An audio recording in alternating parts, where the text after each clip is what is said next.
Cuttack town hall ठारे ओडिशा नल जल कर्मचारी संघ पक्षर वार्षिक अधिवेशन में पूर्वतन विधायक डॉक्टर प्रभात रंजन विश्वाल और नूतन भाव में गठित बीजेपी सरकार मान्यवर नगर उन्नयन मंत्री श्रीयुक्त डॉक्टर कृष्णचंद्र महापात्र मिलित नेतृत्व में ओडिशा जल नल विभाग में कार्यरत कर्मचारी भविष्य और जीविका निर्वाह केमिति उन्नत मानर हो पार से दिगरे कार्य करने को अधिवेशन कर मुख्य प्रसंग होछि जल नल विभाग में कार्य करुवा ठिका कर्मचारी जदि नियमित कर्मचारी हो पारे तेबे आहुरी बहु विभाग में ठिकार नियुक्ति पाई कार्य करुवा कर्मचारी मध्य नियमित कर्मचारी हो पारे। ओडिशा पाइप जल कर्मचारी संघर विशेष किसी दाबी ना गोटे दाबी अच्छी दीर्घ 30 वर्ष धरी अस्थायी कर्मचारी अच्छा स्थायी नियुक्ति देवाई आम पाखे 1483 अच्छे 2000 वैकेंट पोस्ट अच्छे तेणु प्रति मसरे लोक मैंने रिटायर्ड होकर अवसर नहीं जाऊँ घर तेणु जगह कहीं निजुक्ति पाऊना तेणु बर्तमान कार्यशैली लोक कहीं ना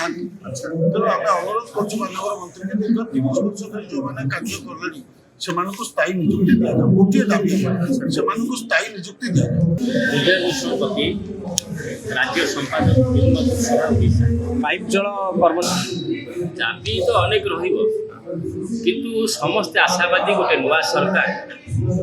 दीर्घ 24-25 वर्ष पर आसी गोटे pro labour pro people pro workers गोटे सरकार आसार बोली आम अनुभव कर गरीब खटिया मेहनती मनुष्य कथा ये सरकार निश्चय शुणव मिथ्या एवं प्रवचन नुहे सठिक ढंगे शुणव ये विश्वास आम रही कहीं ना गत किसी दिन पूर्व सीडीए कर्मचारी संघ जो उत्सव कराइला से मान्यवर मंत्री थे आज मान्यवर नगर उन्नयन मंत्री एवं ग्रामांचल मंत्री ये उपस्थित अच्छा इच्छा अच्छी या गरीब खटिया मेहनत गरीब खटिया मेहनत मनुष्य काम हो मिनिमम कथाटा हो तेणुक जना पड़े सरकार गोटे इच्छा अच्छी आम लोक मान पाक जा कर्मचारी मान पाक जा श्रमिक मान पाक जा मिनिमम जहाँ रही पूर्ण करवा दुर्बोध हो जेहेतु से अंगीकारबद्धता अच्छी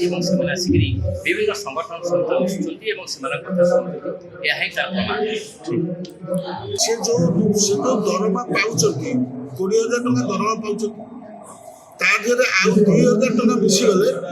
तार वार्षिक 6 कोटी टका खर्च मात्र बजेट रे 6 कोटी टका खर्च से बजेट रे कौन से थरे खर्च हो ना लाइफ टाइम खर्च कर वर्ष को 6 कोटी टका खर्च एवं जो मैंने पोस्टिंग है से माने मैक्सिमम टू मैक्सिमम ये सरकार 29 गला समस्त रिटायर्ड हो जाते ताकर बयस हो बीसीए डिपार्टमेंट रे आपण गाइडलाइन पाइ छ एस्टैब्लिशमेंट डिपार्टमेंट रे आपण गाइडलाइन पाइ छ